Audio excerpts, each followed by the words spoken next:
I'll read a little bit from her bio. She is a retired school teacher, coach, adjunct professor, poet, and author. And she writes about a number of things, including dogs, birds, the occasional cat, maps, scars, waves, women, and men that she has loved, and the families that they have created. So please join me in welcoming Kathy.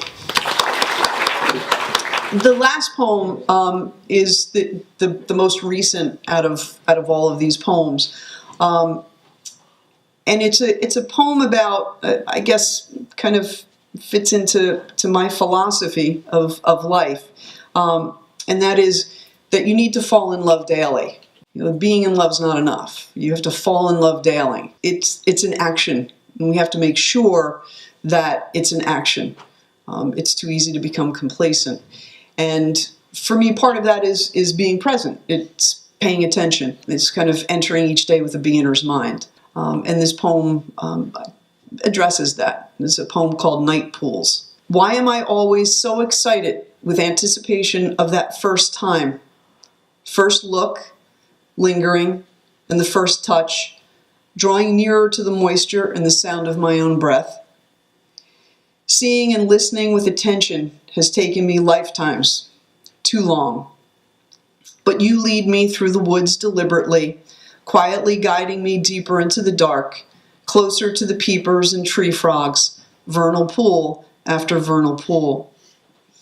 Why do I seem to be stuck or lost, hesitating before entering the woods? No light, no compass, no desire, a pattern of repetitive gestures, a dullness of intuition, a blundering and fumbling of a creative ache. I hear you exhale and whisper what might be my name as you reach into the net. The spotted salamander struggles, but only momentarily, and settles with a firm grip on your thumb. I open my hands to you, and a shiver ripples through me. I want that first moment over and over again, knowing what I know now, how to touch more lightly, slowly, sighing at your mysterious, magnificent form, holding you tenderly, gently, in awe. Thank you. So thank you so much for reading. Those are really incredible poems. Thank you.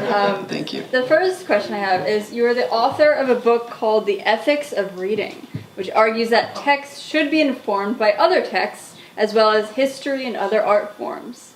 Are there any writers or artists, dead or alive, who didn't know each other but probably would be great friends if they did? Ooh, that is a great question. I would like to hear a conversation between Haruki Murakami and William Butler Yeats. I think that when you think about the rhythm of both of their works, Murakami being a novelist, oftentimes we don't give novelists enough credit for the rhythm of their work, and he just has such beautiful rhythm. Certainly, he's so immersed in music and running. And I think that that's very much part of what we see in the way he uses language. I think Yeats, in particular, because of the visuality of his poetry and the way that those poems beat, I think they would have a very interesting conversation. My next question is, your bio says that your poems are steeped in the Irish Catholic immigrant experience. When typing Irish Catholic into Google, the first suggestion that pops up is Irish Catholic guilt. Yeah. Do you notice any themes of guilt in Irish poets' work? I'm going to speak initially for myself. Yes. I escaped the whole Irish Catholic guilt because my father essentially was a pagan Catholic, as you can tell by the Celtic tattoos all over me. If it had been up to my mother, I would be the guiltiest person and would do nothing ever in my life. Interestingly enough, I rarely write about guilt and regret because of my father, because he said you own the decisions that you make and you hopefully allow them to make you a better person. There's no sense crying over something that's in the past. You just need to make things better. But for me, probably the two Irish poets that meant something to me, at least earliest in my reading life on my own, was Seamus Heaney and Avon Boland. And I think both of them, in terms of their voices, don't worry too much about guilt.